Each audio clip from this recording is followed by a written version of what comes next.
السلام عليكم. أهدي هذه الأبيات للدكتور صفوان والأستاذ عبد الرحمن الحلافي على جهودهم وتحقيق كاس السوبر.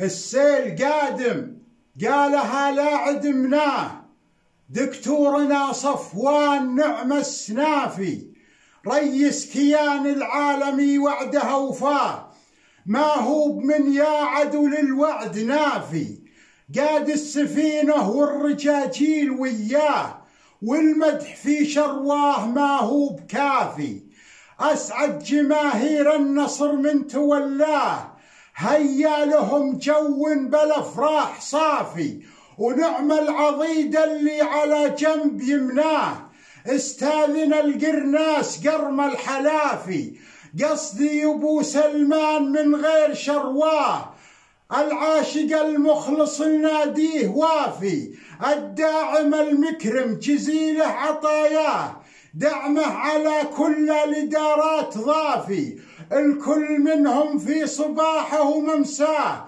عاكف على تطوير نصر احترافي، ومن لا شكر للناس ما يشكر الله، واجب علي يثني لهم باعترافي، واختامها مني الأبيات مهداه، اثنينهم يستاهلون القوافي، وجمهورنا الغالي حشا ما نسيناه، أنعش مدرجنا حماس وهتافي، يا العالمي مبروك والكاس جبناه، أثمر تكاتفكم بنيل القطافي، والسلام عليكم ورحمة الله. أخوكم صالح نتيف الزلفاوي، وهذه كذلك 4 أبيات في الكابتن ماجد عبد الله.